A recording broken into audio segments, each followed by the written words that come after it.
ಬೆಳಗಾವಿ ಜಿಲ್ಲೆಯಲ್ಲಿ ತೀವ್ರಗೊಂಡಿರುವ ಬರ ಪರಿಸ್ಥಿತಿಯಿಂದ ರೈತರು ಸಂಕಷ್ಟಕ್ಕೆ ಸಿಲುಕಿದ್ದು, ಜಿಲ್ಲೆಯನ್ನು ತಕ್ಷಣವೇ ಬರಪೀಡಿತ ಪ್ರದೇಶವೆಂದು ಘೋಷಿಸಬೇಕು ಎಂದು ಆಗ್ರಹಿಸಿ ಬಿಜೆಪಿ ಕಾರ್ಯಕರ್ತರು ಜಿಲ್ಲಾಧಿಕಾರಿ ಕಚೇರಿ ಎದುರು ಪ್ರತಿಭಟನೆ ನಡೆಸಿ ಮನವಿ ಸಲ್ಲಿಸಿದ್ದಾರೆ. ಜಿಲ್ಲೆಯಲ್ಲಿ ಮಳೆ ಕೊರತೆಯಿಂದ ರೈತರ ಪರಿಸ್ಥಿತಿ ದಿನದಿಂದ ದಿನಕ್ಕೆ ಹದಗೆಡುತ್ತಿದ್ದು, ರಾಜ್ಯ ಸರ್ಕಾರ ತಕ್ಷಣವೇ ನೆರವಿಗೆ ಧಾವಿಸಬೇಕು ಎಂದು ಬಿಜೆಪಿ ಒತ್ತಾಯಿಸಿದೆ. ಬೆಳೆ ಹಾನಿಗೊಳಗಾದ ರೈತರಿಗೆ ಸೂಕ್ತ ಪರಿಹಾರ ನೀಡಬೇಕು. ಯಾವುದೇ ಲೋಡ್ ಶೆಡ್ಡಿಂಗ್ ಇಲ್ಲದೆ ನಿರಂತರ ವಿದ್ಯುತ್ ಪೂರೈಕೆ ಕಲ್ಪಿಸಬೇಕು. ಬಿತ್ತನೆಗೆ ಅಗತ್ಯವಾದ ಗುಣಮಟ್ಟದ ಬೀಜ ಹಾಗೂ ರಸಗೊಬ್ಬರವನ್ನು ಸಕಾಲಕ್ಕೆ ವಿತರಿಸುವ ಯೋಜನೆ, ಕಳಪೆ ಬೀಜ ಮತ್ತು ರಸಗೊಬ್ಬರಗಳ ಮಾರಾಟವನ್ನು ಕಟ್ಟುನಿಟ್ಟಾಗಿ ತಡೆಯಬೇಕು ಎಂದು ಆಗ್ರಹಿಸಲಾಗಿದೆ. ವಾಡಿಕೆಗಿಂತ ಕಡಿಮೆ ಮಳೆ ಆಗಿರುವುದರಿಂದ ಇಡೀ ಬೆಳಗಾವಿ ಜಿಲ್ಲೆಯನ್ನ ಬರಪೀಡಿತ ಜಿಲ್ಲೆ ಅಂತೇಳಿ ಘೋಷಣೆ ಮಾಡ್ಬೇಕಂತೇಳಿ ಮಾನ್ಯ ಮುಖ್ಯಮಂತ್ರಿಗಳಿಗೆ ಮತ್ತು ಕಾಂಗ್ರೆಸ್ ಸರ್ಕಾರಕ್ಕೆ ನಾವು ಆಗ್ರಹವನ್ನ ಮಾಡುತ್ತೇವೆ. ಮತ್ತು ಯಾರು ಅನ್ನದಾತರ ಕಷ್ಟ ಸುಖಗಳನ್ನ ಕೇಳಬೇಕಾದವರು ಇವತ್ತು ಕೃಷಿ ಸಚಿವರೇ ಈ ರಾಜ್ಯದಲ್ಲಿ ಇಲ್ಲ. ಮತ್ತೆ ಇವತ್ತಿನ ದಿವಸ ಏನೈತಿ, ಎಲ್ಲಾ ಶಾಸಕರು ಮಂತ್ರಿಗಳಾಗ್ಲಿಕ್ಕೆ ದೆಹಲಿಗೆ ಹೊರಟಿದ್ದಾರೆ. ಮತ್ತೆ ಯಾವ ಶಾಸಕರು ಅನ್ನದಾತರ ಕಷ್ಟ ಸುಖಗಳನ್ನ ಕೇಳಲಿಕ್ಕೆ ಅವರು ಕೂಡ ಕ್ಷೇತ್ರದಲ್ಲಿ ಇಲ್ಲ. ಬರೀ ಅವ್ರ ಮಂತ್ರಿ ಆಗ್ಬೇಕಂತೇಳಿ ಇವತ್ತ ಅಧಿಕಾರಕ್ಕಾಗಿ ಇವತ್ತು ಅವರು ದಿಲ್ಲಿಯಲ್ಲಿ ಅದಾರ. ಮತ್ತು ಏನು ಈಗ ಸಿದ್ದರಾಮಯ್ಯ ಅವ್ರದ್ದು ಘೋಷಣೆ ಮಾಡಿದ್ರು, ಹಾಲು ಹಾಕುವಂತ ಎಲ್ಲಾ ರೈತರಿಗೆ ಮತ್ತೆ ₹2 ಪ್ರೋತ್ಸಾಹನ ಕೊಡ್ತೀವಿ ಅಂತೇಳಿ. ಇಲ್ಲಿ ತನಕನು ₹2 ಪ್ರೋತ್ಸಾಹನ ರೈತರಿಗೆ ಬಂದಿಲ್ಲ. ಮತ್ತು ಬೊಮ್ಮಾಯಿ ಸರ್ಕಾರ ಇದ್ದಾಗ, ಸನ್ಮಾನ್ಯ ಯಡಿಯೂರಪ್ಪನವ್ರ ಸರ್ಕಾರ ಇದ್ದಾಗ, ಯಡಿಯೂರಪ್ಪ ಸರ್ಕಾರ ಇದ್ದಾಗ ₹4,000 ಬೀಜ ಗೊಬ್ಬರ ತಗೊಳ್ಳಿಕ್ಕೆ ಎಲ್ಲಾ ರೈತ ಬಂದವರಿಗೆ ₹4,000 ಹಣವನ್ನ ಹಾಕ್ತಿದ್ರು. ಅದನ್ನ ಇವ್ರು ಬಂದ್ ಮಾಡಿದ್ರು. ಮತ್ ಬೊಮ್ಮಾಯಿ ಅವ್ರ ರೈತರ ಮಕ್ಕಳಿಗೆ, ಅನ್ನದಾತರ ಮಕ್ಕಳಿಗೆ ಸ್ಕಾಲರ್ಶಿಪ್ ವಿದ್ಯಾನಿಧಿ ಯೋಜನೆ ಅಂತೇಳಿ ಜಾರಿಗೆ ತಂದಿದ್ರು. ಇವತ್ತು ಆ ಯೋಜನೆಯನ್ನು ಕೂಡ ಬಂದ್ ಮಾಡಿದಾರ. ಅನ್ನದಾತರ ಮಕ್ಕಳು ಸಾಕಷ್ಟು ಪ್ರತಿಭಾವಂತ ವಿದ್ಯಾರ್ಥಿಗಳಿದಾರ. ಆದ್ರ ಆರ್ಥಿಕ ಸಮಸ್ಯೆಯಿಂದ ಇವತ್ತು ಅವ್ರಿಗೂ ಕೂಡ ಶಿಕ್ಷಣವನ್ನು ಪಡ್ಲಿಕ್ಕೆ ಆಗ್ತಾ ಇಲ್ಲ. ಅವ್ರಿಗೂ ಕೂಡ ಅನ್ನದಾತರ ಮಕ್ಕಳಿಗೂ ಕೂಡ ಒಂದು ಸ್ಕಾಲರ್ಶಿಪ್ ಯೋಜನೆಯನ್ನ ಈ ಸರ್ಕಾರ ಜಾರಿಗೆ ತರಬೇಕು. ಮತ್ತೆ ಇವತ್ತು ಯಾರು ರೈತ ಪರ ಹೋರಾಟವನ್ನ ಮಾಡ್ತಾರ, ಯಾರು ಈ ಸರ್ಕಾರದ ವಿರುದ್ಧ ಭೂ ಸ್ವಾಧೀನ ಪ್ರಕ್ರಿಯೆಯನ್ನ ಕಂಡೀಷನ್ ಹೋರಾಟ ಮಾಡ್ತಾರ, ಅಂತ ರೈತ ಹೋರಾಟಗಾರರ ಮೇಲೆ ಈ ಸರ್ಕಾರ ಕೇಸುಗಳನ್ನ ಹಾಕ್ತಾ ಇದೆ. ಮತ್ತು ರೈತ ಪರ ಹೋರಾಟವನ್ನ ಹತ್ತಿಕ್ಕುವಂತ ಕೆಲಸವನ್ನ ಸನ್ಮಾನ್ಯ ಡಿ.ಕೆ. ಶಿವಕುಮಾರ್ ಅವ್ರ ಸರ್ಕಾರ ಮಾಡ್ತಾ ಇದೆ.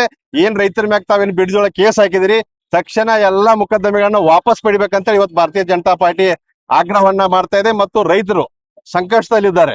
ಯಾಕಂದ್ರೆ ಇವತ್ತು ಬಿತ್ತನೆ ಮಾಡಿದ್ರು ಕೂಡ ಮಳೆ ಆಗಿಲ್ಲ, ಬಿತ್ತನೆ ನಾಟಿ ಇದ್ದಿಲ್ಲ. ಮತ್ತು ಆ ನಾಟಿ ಏಳಕ್ಕಿಂತ ಪೈಲ್ ಕಸನ ಜಾಸ್ತಿ ಆಗಿಬಿಟ್ಟೈತಿ ಭೂಮಿ ಒಳಗ. ತಕ್ಷಣ ನಮ್ಮ ಎಲ್ಲಾ ರೈತ ಬಂದವರಿಗೆ ಸರ್ಕಾರ ಪರಿಹಾರವನ್ನ ಘೋಷಣೆ ಮಾಡಬೇಕು. ಪರಿಹಾರವನ್ನ ಸರ್ಕಾರ ರೈತರ ನೆರವಿಗೆ ಧಾವಿಸ್ಬೇಕಂತೇಳಿ ಸರ್ಕಾರವನ್ನ ಆಗ್ರಹವನ್ನ ಮಾಡ್ತಾ ಇದ್ದೇವೆ.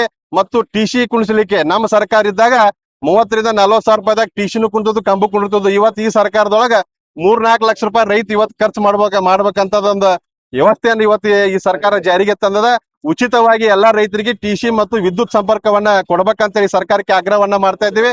ಮತ್ತೆ ಏನ್ ಇವತ್ತು ಗ್ರಾಮೀಣ ಪ್ರದೇಶದೊಳಗ ರೈತರಿಗೆ ಲೋಡ್ ಶೆಡ್ಡಿಂಗ್ ಮಾಡಿದಾರ, ಆ ಲೋಡ್ ಶೆಡ್ಡಿಂಗ್ ಅನ್ನ ವಾಪಸ್ ತಗೊಂಡು ಅನಿಯಮಿತ ವಿದ್ಯುತ್ ಅನ್ನ ನಮ್ಮೆಲ್ಲಾ ರೈತ ಬಾಂಧವರಿಗೆ ವಿದ್ಯುತ್ ಅನ್ನು ಕೊಡ್ಬೇಕಂತ ಹೇಳಿ ಅದನ್ನು ಕೂಡ ನಾವು ಆಗ್ರಹವನ್ನ ಮಾಡ್ತೀವಿ. ಯಾವುದೇ ರೀತಿ ರೈತರಿಗೆ ಲೋಡ್ ಶೆಡ್ಡಿಂಗ್ ಹೇರಬಾರದು. ಮತ್ತು ಸತತವಾಗಿ ಚುನಾವಣಾ ಭರವಸೆಯಂತೆ ಕೃಷಿ ಸಾಲ ಮನ್ನಾವನ್ನು ಸರ್ಕಾರ ಇನ್ನು ಸಂಪೂರ್ಣವಾಗಿ ಜಾರಿಗೊಳಿಸಿಲ್ಲ ಎಂದು ಬಿಜೆಪಿ ಆರೋಪಿಸಿದೆ. ರೈತ ವಿದ್ಯಾನಿಧಿ ಹಾಗೂ ಕಿಸಾನ್ ಸನ್ಮಾನ ಯೋಜನೆಯಡಿ ನೀಡಲಾಗುತ್ತಿದ್ದ ಹೆಚ್ಚುವರಿ ₹4,000 ಸಹಾಯಧನವನ್ನು ಸ್ಥಗಿತಗೊಳಿಸಿರುವುದನ್ನು ಖಂಡಿಸಿದೆ. ಕೃಷಿ ಪಂಪ್ಸೆಟ್ ಟ್ರಾನ್ಸ್ಫಾರ್ಮರ್ಗಳ ದರ ಹೆಚ್ಚಳದಿಂದ ರೈತರ ಮೇಲೆ ಹೆಚ್ಚುವರಿ ಹೊರೆ ಬಿದ್ದಿದ್ದು, ಹಿಂದಿನ ಸರ್ಕಾರ ನೀಡುತ್ತಿದ್ದ ಸಬ್ಸಿಡಿ ಸೌಲಭ್ಯವನ್ನು ಮರುಜಾರಿಗೊಳಿಸಬೇಕು ಎಂದು ಒತ್ತಾಯಿಸಲಾಯಿತು. ಕೆರೆಗಳ ಹೊಳೆ ಎತ್ತುವಿಕೆ ಸೇರಿದಂತೆ ಜಲ ಸಂರಕ್ಷಣಾ ಕಾಮಗಾರಿಗಳ ನಿರ್ಲಕ್ಷ್ಯದಿಂದ ಬರ ಪರಿಸ್ಥಿತಿ ಮತ್ತಷ್ಟು ಗಂಭೀರಗೊಂಡಿದೆ ಎಂದು ದೂರಲಾಗಿದೆ.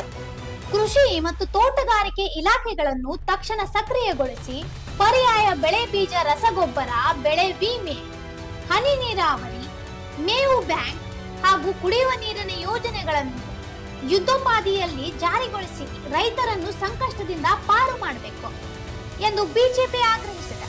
ಮುಖ್ಯಮಂತ್ರಿ ಈಗ ಮೊನ್ನೆ ಡಿ.ಕೆ. ಶಿವಕುಮಾರ್ ಅವರು ಮುಖ್ಯಮಂತ್ರಿ ಆಗಿದ್ದಾರೆ. 3 ವರ್ಷ ಡಿ.ಕೆ. ಶಿವಕುಮಾರ್ ಅವರ ಸಿದ್ದರಾಮಯ್ಯ ಅವ್ರಿಗೆ ತ್ಯಾಗಗೊಳಿಸ್ಬೇಕಂತ ಷಡ್ಯಂತ್ರ ಮಾಡೋ ಮುಖಾಂತರ ಡೆವಲಪ್ಮೆಂಟ್ ಅನ್ನೋದ ಕರ್ನಾಟಕದಲ್ಲಿ ನಾವು ಯಾರು ನೋಡಿಲ್ಲ. ಈಗ ಡಿ.ಕೆ. ಶಿವಕುಮಾರ್ ಅವ್ರ ಮುಖ್ಯಮಂತ್ರಿ ಆದ್ಮೇಲೆ ಇನ್ನು ನಾನು ಮಂತ್ರಿಗಳಾಗ್ಬೇಕಂತ ಎಲ್ಲಾ ಶಾಸಕರ ದಿಲ್ಲಿಗೆ ಹೋಗ್ತಾ ಇದ್ದಾರೆ. ಅಂದ್ರ ಈಗ 3 ವರ್ಷ ಒಂದು ಭಾಗ, ಮತ್ತೊಂದು ವಿಷಯ ನಾ ಇಲ್ಲಿ ಪ್ರಸ್ತಾಪ ಮಾಡ್ಬೇಕಾಗ್ತೈತಿ. ಅಹಿಂದ ಸರ್ಕಾರ ಅಂತ ಹೇಳ್ತಾ ಇದ್ರು ಸಿದ್ದರಾಮಯ್ಯ ಅವರ. ಆದ್ರ SC ST ಇಲಾಖೆಗೆ ಇಟ್ಟಿನಂತ ದುಡ್ಡದ ದುರುಪಯೋಗ ಮಾಡಿನಂತ ಸಿದ್ದರಾಮಯ್ಯ ಸರ್ಕಾರ. ಈಗ DK ಶಿವಕುಮಾರ್ ಅವರು ಮುಖ್ಯಮಂತ್ರಿ ಆಗಿದ್ದಾರೆ. ನಾ ಹಿಂಗೆ ಮಾಡ್ತೇನೆ, ನಾ ಹಂಗೆ ಮಾಡ್ತೇನೆ, ಏನೇನೋ ಚಾಂತಾರೆ ತೋರ್ಕೆ ಲಾವುಂಗ ಸೂರಜ್ ದಿಖಾವುಂಗ ಅಂತ ದೊಡ್ಡ ಕನಸು ತೋರಿಸಿನಂತ ಮುಖ್ಯಮಂತ್ರಿ.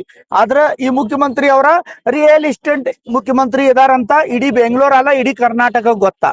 ಬಿಡ್ದಿ ಏನ ಸ್ಮಾರ್ಟ್ ಸಿಟಿ ಮಾಡ್ಬೇಕಂತ ಹೊಂಟಿದಾರು, ಅಲ್ಲಿ ಇವ್ರಿಗೆ ಬಿಡ್ದಿ ಅಲ್ಲಿ ಸ್ಮಾರ್ಟ್ ಸಿಟಿ ಮಾಡೋದಿಲ್ಲ, ರಿಯಲ್ ಎಸ್ಟೇಟ್ ಮುಖಾಂತರ ಈಗ ಏನ್ ಮುಖ್ಯಮಂತ್ರಿ ಆಗ್ಬೇಕಂತ ಎಲ್ಲ ಮಾಡಿದಾರಲ್ಲ ಅದೆಲ್ಲ ರಿಕವರಿ ಮಾಡುವಂತ ಕಾರ್ಯಕ್ರಮ ಹಮ್ಮಿಕೊಂಡಿದ್ದಾರೆ DK ಶಿವಕುಮಾರ್ ಅವರು. ರೈತರ ಮೇಲೆ ಅನ್ಯಾಯ, ರೈತರು ಹೋರಾಟ ಮಾಡಿದ್ಮೇಲೆ ಅವ್ರ ಮೇಲೆ FIR ಮಾಡುದಾ. ಈಗ ಮತ್ತೊಂದು ನಾವು 10,000 ಕೊಡ್ತಾ ಇದ್ದು, ಪ್ರಧಾನ ಮಂತ್ರಿ ನರೇಂದ್ರ ಮೋದಿ ಅವರು 6,000, ನಮ್ಮ ಮುಖ್ಯಮಂತ್ರಿ 4,000. ಅದೆಲ್ಲ ಬದ್ಧ. ರೈತರಿಗೂ ಬ್ಯಾಡ, ಯುವಕರು ಬ್ಯಾಡ, ಮಹಿಳೆಯರು ಬ್ಯಾಡ, ನಾವು ಗ್ಯಾರಂಟಿ ಹೆಸರು ಮೇಲೆ ಕರ್ನಾಟಕ ಲೂಟಿ ಮಾಡೋದು ನಮ್ದು ಅಭಿಯಾನ ಚಾಲು ಇದೆ ಅಂತ ಈಗಿನ ಮುಖ್ಯಮಂತ್ರಿ ಬಹಳ ಹೆಮ್ಮೆದಿಂದ ಹೇಳ್ತಾ ಇದಾರೆ. ನಾ ಕರ್ನಾಟಕ ಬಾಂಧವ್ರಿಗೆ ಇಷ್ಟ ಕೇಳೋದು, ತಾವು ಸ್ವಲ್ಪ ಮೇಲಿಂದ ಏನ್ ಕೊಟ್ಟಿದಾರು ನಾವೆಲ್ಲರೂ ವಿಚಾರ ಮಾಡ್ಬೇಕು. ನಾವಾಗ್ಲಿ ನೀವಾಗ್ಲಿ ಎಲ್ಲಾರು ಇವ್ರು ಲೂಟಿ ಮಾಡಾಕತ್ತಾರೆ. ಗ್ಯಾರಂಟಿ ಹೆಸರಲ್ಲೇ ಜನರಿಗೆ ಮೋಸ ಮಾಡ್ತಾ ಇದ್ದಾರೆ, ನಮ್ಮ ಅಕ್ಕ ತಂದರಿಗೆ ಮೋಸ ಮಾಡ್ತಾ ಇದಾರೆ. ರೈತರ ಪರವಾಗಿ ನಿಮ್ಗೆ ಸ್ವಲ್ಪ ವಿವೇಚನೆ ಇದ್ರ ಅಟ್ಲೀಸ್ಟ್ ಕೃಷಿ ಮಂತ್ರಿ ಮಾಡ್ಬೇಕಾಗಿತ್ತಲ್ವಾ? ಕೃಷಿ ಮಂತ್ರಿನೇ ಇಲ್ಲ. ಈಗ ಮಳೆಗಾಲದಲ್ಲಿ ನಮ್ಮ ರೈತರ ದುರ್ಭಾಗ್ಯನ, ಜಾಸ್ತಿ ಮಳೆ ಆದ್ರೂ ತೊಂದ್ರೆ, ಕಡಿಮೆ ಮಳೆ ಆದ್ರೂ ತೊಂದ್ರೆ. ಅಂದ್ರೆ ರೈತರು ಯಾವಾಗೂ ತೊಂದರೆ ಒಳಗಿರ್ತಾರೆ. ಆ ರೈತರ ಚಿಂತನೆ ಮಾಡುವಂತ ಒಬ್ಬ ಕೃಷಿ ಸಚಿವ ಕೊಡುವಂತ ಬುದ್ಧಿ ಮತ್ತೆ ನಮ್ಮ ಮುಖ್ಯಮಂತ್ರಿ ಅವ್ರಿಗೆ ಇಲ್ಲ ಅಂದ್ರ ನಗ್ಬೇಕೋ ಅಳ್ಬೇಕಂತ ಗೊತ್ತಾಗ್ತಾ ಇಲ್ಲ. ನಾವು ಇಷ್ಟ ವಿನಂತಿ ಮಾಡ್ತಾ ಇದೀವಿ, ನಾಟಕ ಬೇಡ. ನೀವು ಕರ್ನಾಟಕದಲ್ಲಿ ಇದ್ರುನು ಕರ್ನಾಟಕ ನಾಡಿಗೆ ಒಂದ ಇತಿಹಾಸ ಇದೆ. ಕರ್ನಾಟಕ ನಾಡಿನ ಮೊದ್ಲಿನ ಎಲ್ಲಾ ನಾಯಕರ ಜನರ ಪರವಾಗಿ ಕೆಲಸ ಮಾಡಿದ್ದಾರೆ. ನೀವು ಕೂಡ ರೈತರದ ಕಣ್ಣು ಒರೆಸುವಂತ ಕೆಲಸ ಮಾಡ್ಬೇಕು. ಮಾಡ್ಲಿಲ್ಲ ಅಂದ್ರ ನಮ್ಮ ಹೋರಾಟ ಇದ್ರಗಿಂತ ಉಗುರು ಆಗ್ತೈತಿ. ಈ ಪ್ರತಿಭಟನೆಯಲ್ಲಿ ಬಿಜೆಪಿ ಗ್ರಾಮೀಣ ಜಿಲ್ಲಾಧ್ಯಕ್ಷ ಸುಭಾಷ್ ಪಾಟೀಲ್, ಮಾಜಿ ಶಾಸಕ ಸಂಜಯ್ ಪಾಟೀಲ್, ಮಾಜಿ ವಿಧಾನ ಪರಿಷತ್ ಸದಸ್ಯ ಮಹಾಂತೇಶ್ ಕವಡ್ಗಿಮಠ್, ಡಾಕ್ಟರ್ ಸೋನಾಲಿ ಸರ್ನೋಬತ್, ಮುರುಗೇಂದ್ರ ಗೌಡ ಪಾಟೀಲ್ ಸೇರಿದಂತೆ ಹಲವರು ಭಾಗವಹಿಸಿದ್ರು. ಇಂಥ ಇನ್ನೂ ಅಪ್ಡೇಟ್ಗಳಿಗಾಗಿ ಫಾಲೋ ಮಾಡಿ ವಾಯ್ಸ್ ಆಫ್ ಎನುಗ್ರಾಮ್ಗೆ.